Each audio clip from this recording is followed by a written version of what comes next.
Malam itu langit tampak mendung dan angin bertiup lirih di sepanjang poros Samarinda Balikpapan.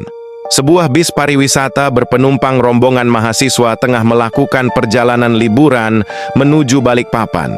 Mereka tertawa, bernyanyi, dan menyusun rencana untuk esok hari. Tujuan mereka adalah pantai dan pusat kuliner, namun malam itu membawa mereka ke tujuan yang berbeda. Tempat yang tak pernah tercatat dalam peta manapun. Bis mulai memasuki kawasan Bukit Soeharto sekitar pukul 9 malam. Udara berubah dingin dan kabut perlahan-lahan turun menyelimuti jalan. Jalan yang biasanya padat, kini sunyi, seakan dunia luar telah menutup akses. Semua lampu jalan redup dan hanya cahaya dari lampu depan bis yang menerobos gelap. Di tengah hening dan dingin yang menusuk, aroma aneh menyeruak ke dalam kabin. Bau wangi yang manis, seperti dupa dan kembang 7 rupa. Tiba-tiba, dari balik kabut, muncul sebuah simpang jalan kecil ke arah kiri, tak pernah terlihat sebelumnya. Di simpang itu, berdiri gerbang kayu tua bertuliskan Pasar Malam Soeharto, tertulis dalam huruf kuno yang samar. Entah apa yang merasuki sopir dan rombongan, tapi tanpa pertanyaan, bis itu berbelok ke arah kiri, masuk melewati gerbang.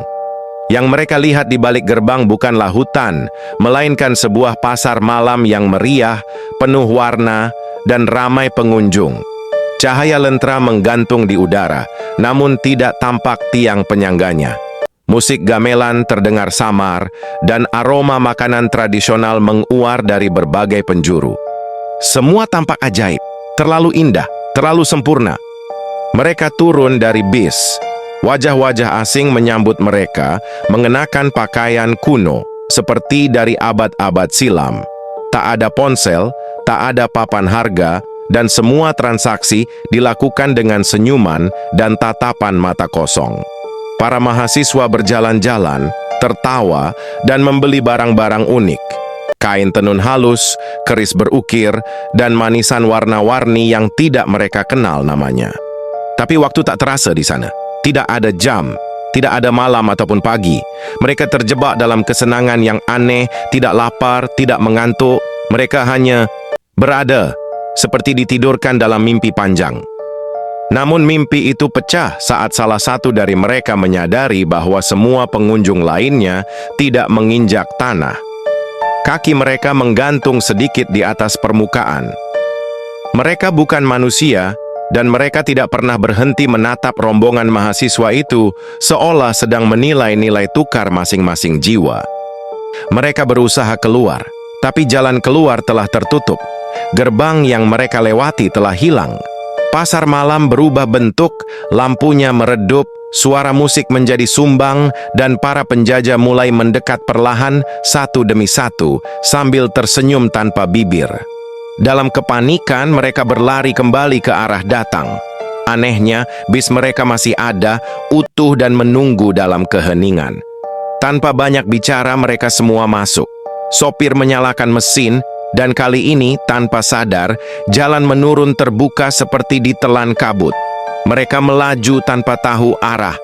Kabut belum juga menghilang, tapi tiba-tiba mereka keluar di jalan poros utama.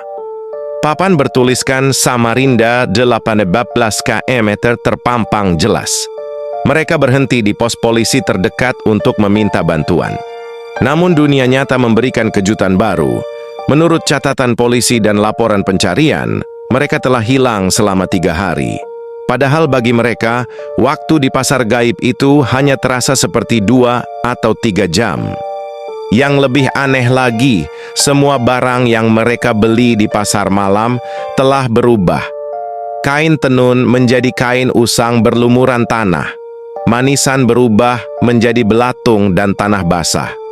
Dan keris yang dibawa salah satu mahasiswa kini berkarat dan tertanam rambut manusia di pangkal pegangannya.